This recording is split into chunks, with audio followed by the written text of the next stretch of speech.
Hey, it's Wednesday, October 28th, and you're here at Litvak Leadership Live with my special guest, Dr. April Fallon, or as I refer to her, my friend from high school, April. So, April, how are you today? I'm good. How are you? I am having a great day. So for everyone watching, April and I were just talking about that. You know how impressed I am the commitment that she put forth. Because we didn't go to the same high school, but we're both from the Chicagoland area, and she went from junior college to her master's degree to her PhD, all within 13 years. And frankly, I'm impressed. And, I don't know a lot of doctors other than the kind that, take your blood pressure. So it's good to have you on today, April. Well, thank you. It's good to be here. So April is the author of two different poetry collections. The first one is called Universe of Discourse, and then the second one is Mind's Eye Consort. And we're going to talk about them in a little bit and give you the opportunity to see where to purchase them if you so desire, because, someone who creates like that with creative writing and poetry, it's one of the finer things in life for us to explore. April is where are we? You are the coordinator of the English major at Kentucky State University. And I mean, I'm sitting here looking at your LinkedIn profile, and frankly, you have done all this with creative writing and English. So I got to ask you first, what was your inspiration to devote your academic life and then professional life to the pursuit of English? Well, the writing part, I was just writing anyway. So that part was easy. And so I just kept with that. One of the reasons why I like English so much is because it gets into everything. You learn about history, you learn about psychology, you learn about culture. So you get into things like sociology. It touches so many different areas of life that you learn about everything along the way. So, in that sense, it's great. Plus, everybody I know reads and writes in English. So it's sort of an important thing that everybody knows how to do. It's how we get around with each other and, it's how we do things online as well. So Sure. It's pretty vital. It is. It is vital. So tell us, what have you learned as you pursued poetry and creative writing in general? Well, let's see. And I'm sure there's a lot. Just give us it's sort of hard to encapsulate that into something simple. Well, in terms of things like creative writing, there's an awful lot of ways to do something. There are a bunch of different ways to approach how to write something. I know it seems like maybe it's been said already or done already, but there are just an infinite number of ways that you can approach expressing something, whether it's a feeling or, even in more less fictional writing, in something that's more argumentative. There's still just any number of ways that you can approach it. And I probably learned that through my own writing, but also through teaching writing for my students, is that they are constantly coming up with different, fresh approaches on how to say or express something, or a perspective that you haven't thought about before. And that's great. There are as many ways to express something as there are people who use language. So, there's nothing to say that it's already been done. So for those who want to write in fiction or creatively. I'm not talking so much about a business book or a journal of medicine, although some of the rules may still apply. When someone wants to start writing and they know they want to write, what should they, in your opinion, be doing first? What should be the first? I mean, should they just sit down and start writing until they can write no more? Should they write an outline? What should they be doing? Well, it depends a little bit on what the purpose is or the function. You can write a journal. It really depends on what, if you have a subject in mind of a topic or something like that, then writing as many different ideas as you can about that is a good place to start. If you're just trying to write for self-expression, or memory or understanding, then a more free-form journal can be helpful. Okay. Write whatever you remember or whatever you're thinking or feeling, and if it associate a place or a memory or an object or something, write about that. If it's something more structured that you want to write about, a storyline or something like that, then yeah, you can try to flesh it out in terms of an outline, in terms of writing out things like characters or or plot lines or something like that. You can free write, where you just write whatever comes to mind. You can do more of a mapping exercise where you write out different ideas around on a page. It depends a little bit on how a person individually organizes. Some people like to actually use outlines. Some people like to map things out in a graph-like way, or take different ideas and put them in bubbles or spaces on a page. Some people talk about vision boards. You can just do that on a sheet of paper, with Word. Sure. And in the business community, we'll use vision boards. I'm in a group where we were all talking about them recently. Do we have a vision board? Is it there as a reminder? But it sounds like you're talking about both with a vision board and with the whole mapping concept. Is that, where someone is thinking about what they want to do, and just rather than, now in the electronic age, we can write everything on our phone and then go back and look at it. Is that like putting it up to stare at you all day long to make you think more? Well, yeah, or be able to put it if you put it in that format, and you can keep it in some kind of fluid way as well, you can map and associate in a variety of different ways. You don't have to think about it as a linear thing. Okay. You might find connections that come from different angles than what you were expecting. Interesting. So you can do some kind of association, kind of like word association, but idea association that might bring links together that you hadn't thought of in the past. I do that quite a bit with students when I teach research writing.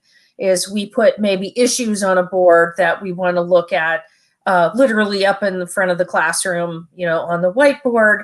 And then we start, looking, say, at common threads between issues or concerns, or different ways to approach that particular concern, or that issue or topic. And you find there are, possibly connections you're not seeing already.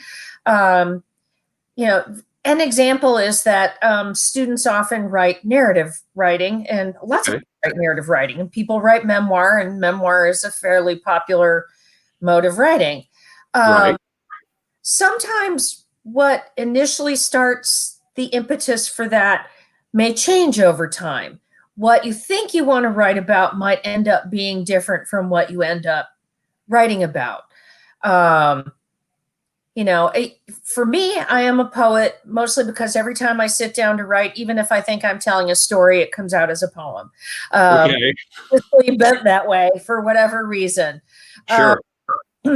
Some people are natural born storytellers, and so a story or a screenplay or something comes out instead. Same with memoir. You might discover that someone wants to explore their childhood or an experience, and what they find is something connected to that experience or that place or location that may end up being something of more the focus of what you want to write about. So you've got a huge fan here in Avery Young. Hi, Avery. Dr. Fallon is the greatest teacher ever. There's a compliment. Never had a teacher tell me I was good at anything. She inspired me to do more than I ever thought I could do, especially coming from a less than ideal background. She always found the value in what students brought to the table and never made us feel like we were capable of anything less than great. So, first of all, kudos to you that that this is the impression that you have left with your students. Let me ask you, what kind of training, obviously people can go to school for writing, but let's say, I want to write something creatively, or someone else watching this wants to write something creatively. What kind of resources are there for training that you would recommend? Well, there are lots of books about writing. A couple that I can think of off the top of my head. One is called The Artist's Way. It's not new. It's kind of a self-help book through creative writing, but it's great. And you can buy workbooks that work with it as well. It's by Julia Cameron. Okay. There's also Bill Bryson, who's written several books. He has Bill Bryson's Dictionary for Writers and Bill Bryson's Dictionary of Troublesome Words are both good. Plus, this isn't directly a writing book, but it's his book called The Mother Tongue, which is the story of how English evolved, which when you find out how kooky and haphazard the English language is, I don't know, it might just make you feel better. One tiny example that he has a chapter where he talks about how English came by plurals and why we say geese instead of goosen, because we say oxen, for multiple ox, but right. Right. And it's a whole chapter explaining how, different popular forms of making plurals of irregular plurals came about. But I don't know, I've always been partial to goosen. Instead of or look, they have many doog over there. Speaking of, the plural for dog, of course. Yeah. So, those are some helpful ones. Also, reading stuff, reading a lot of different stuff, of whatever it is you think you want to write. So if you want to write fiction, read some fiction. You don't necessarily have to read the latest, greatest. Read something that you find compelling and try to look at why you find that compelling. So what about, there's a platform that we use in the business community that I use all the time, called Grammarly. I'm sure you're familiar with it. And for business writing, I find it super helpful because it will stop me from saying phrases like super helpful. But at the same time, would it be assist someone in creative writing? I've never used it for that. Sure. Yes and no. I mean, if you want to use it to make sure you're not making unintentional errors, sure.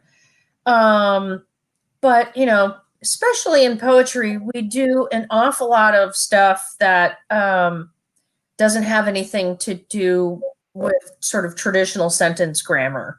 Sure. Or, purposefully tweaking it and yanking it around. But, like folks will say about somebody like Picasso is that you have to first know the rules and the format before you start breaking it and messing with it. So it's good to know when you're doing something that you're doing it for a purpose, that you're doing it for a reason and not just because. You know, if you are intentionally going to misspell something, if you are intentionally going to mess with sentence structure or syntax, you want to be doing that for a reason and not because you don't know any better. Okay. So you know, your wow, there's an echo. You have published 2 collections of poetry, or okay, good, because the first one I wasn't sure because I haven't seen it. The second one I've actually seen. How did your personal vision for yourself change and adjust after the first collection of poetry and then after the second collection? My personal vision of poetry, or well, your vision of what you wanted to achieve, what you thought you were capable of. Did it change at all? Or were you like, yep, I knew I would do this and I've done it, and hey, let's do it again, and now I'm going to pause for a little bit. I was writing all of it anyway already. Okay.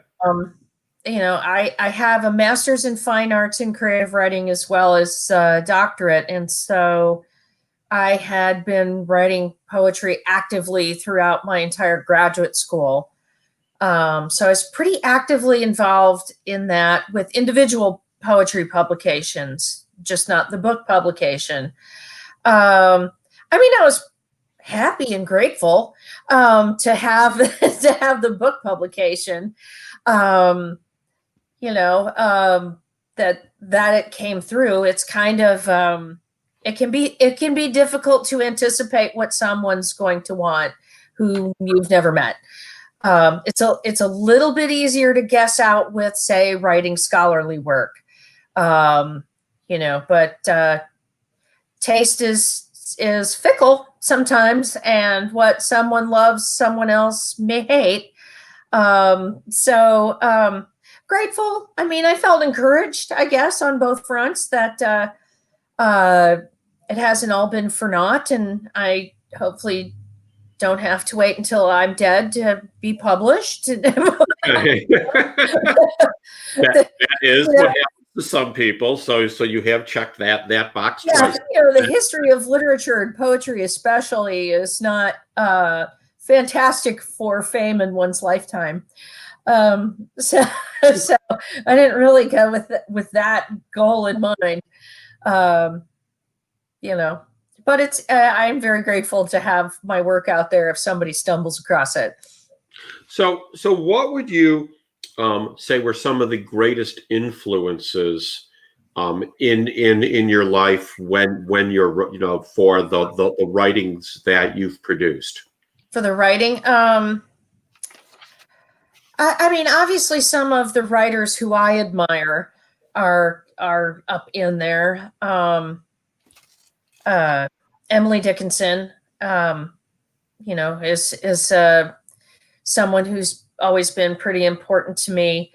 EE Cummings, and I realize that neither of these authors is particularly contemporary, but they both wrote short poems. I generally write short poems. They both tinkered quite a bit with syntax and language. And so that's always been sort of where I have aimed, and or at least where my interest lies. And so I've gotten a lot of, you know, personal inspiration from that. Some of my teachers, obviously, who thought I was worth looking at were, one of my early poetry teachers was Lucian Strike, who was a poet and translator of Japanese haiku.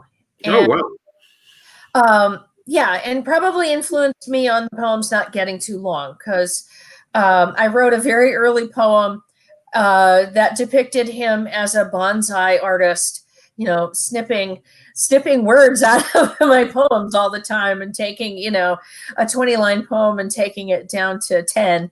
There was no waste in his poetry workshop. But it emphasized for me the importance of economy and language.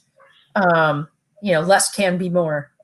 So Avery says that you have a love for E.E. Cummings. Now, yeah.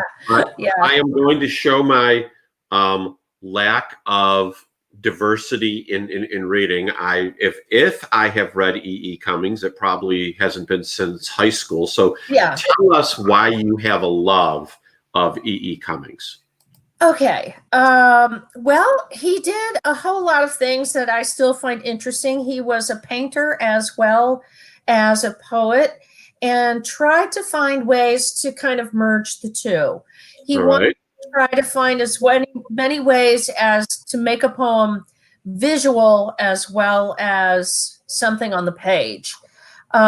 He's in some respects maybe the other end of the spectrum from, say, a spoken word poet for whom the spoken performance is, of primary importance. He was a very visual poet.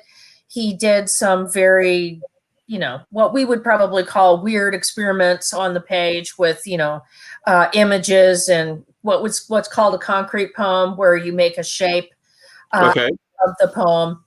But more so than that, he played quite a bit with language. He was one of the first contemporary or modernist poets to use slang in his writing.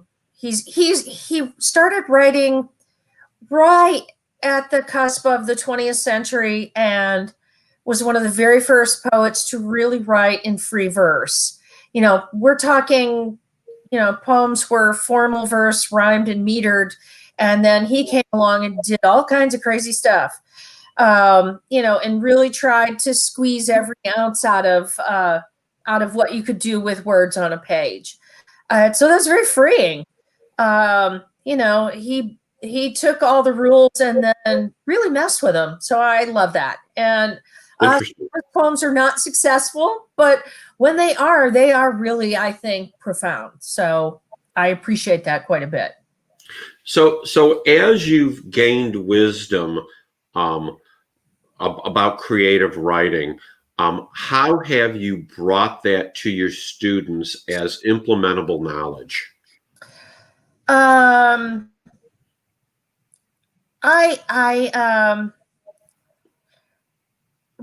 think one of the best things that I can do for my students is not to put too many rules on them, and to talk to them quite a bit about what they're trying to capture and what they want to capture and what they're trying to say. And then rather than go in and be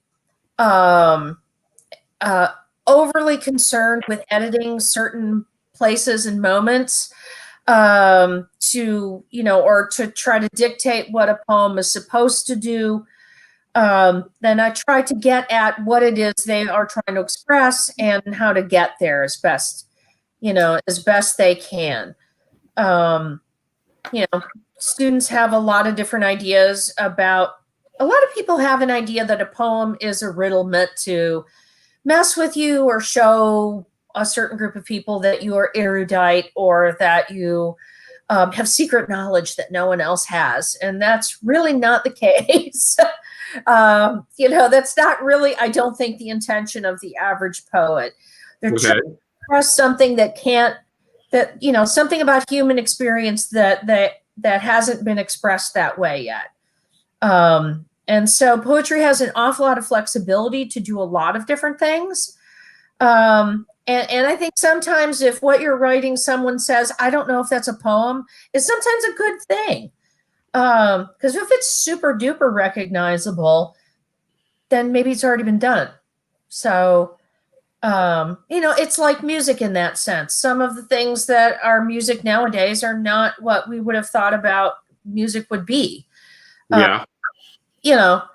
And people used to think that jazz was, the devil's music, and crazy and weird, and now it's considered pretty highbrow.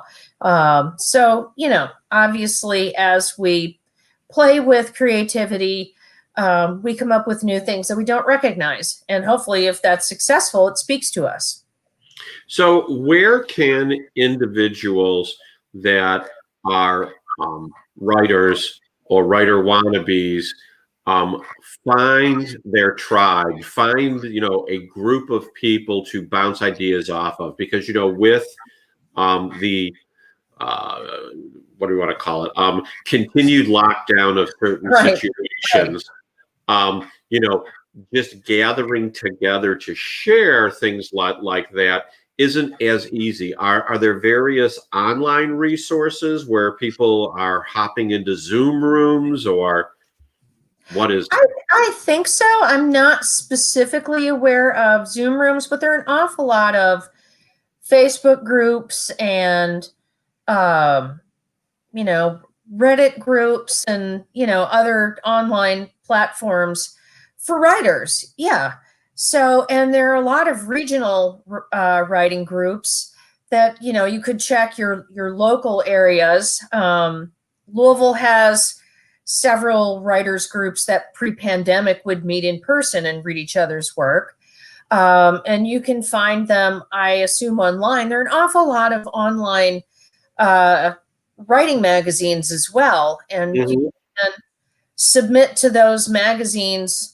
The writers market and the poets market are still really good resources because they, and you can access that online now too, because it gives you an awful lot of information about the kinds of focus of different kinds of writing groups. Let's say you want to write horror or you want to write science fiction, or something like that. It gives you a lot of insight about groups and journals and magazines that that focus on that kind of writing, and that'll help you, click in with a group of people who is interested in what you're working on. So Avery, who was just helping us along with all kinds of comments, He's a great guy. She taught me that just because something doesn't logically, I'm assuming, make sense or follow standard conventions doesn't make it bad.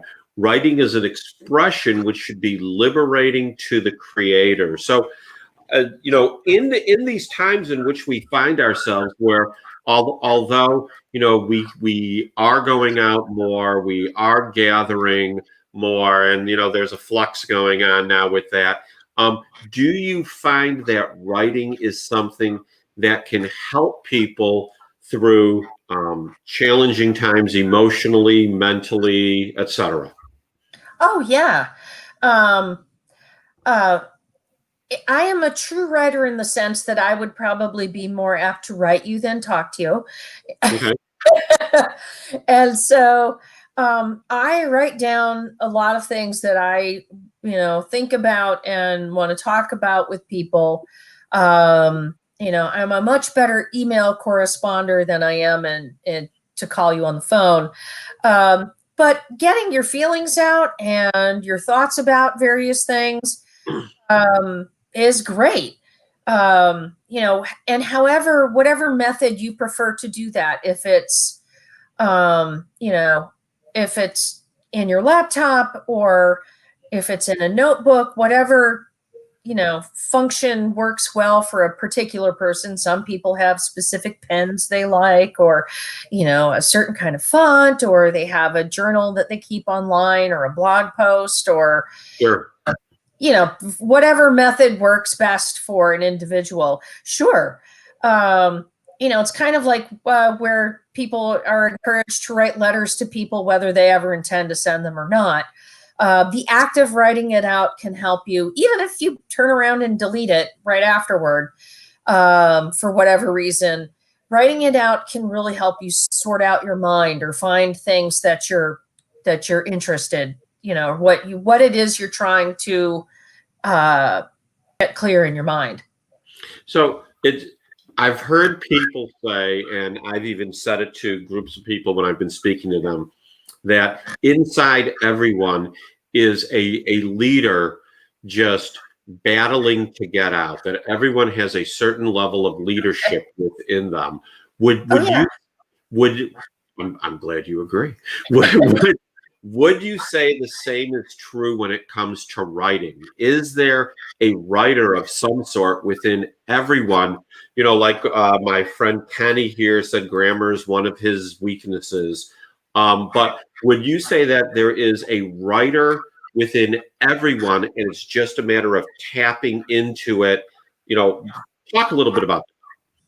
Oh, yeah. Well, I mean, if you have thoughts and feelings, then and you're able to speak in a language, then you have a path to writing. Grammar is at the end, okay? Unless you're particularly a person who plays with grammar for artistic effect, like maybe I do. But if it's primarily as a communication tool, it's a tool. It's a tool, and you can bring that in at the end.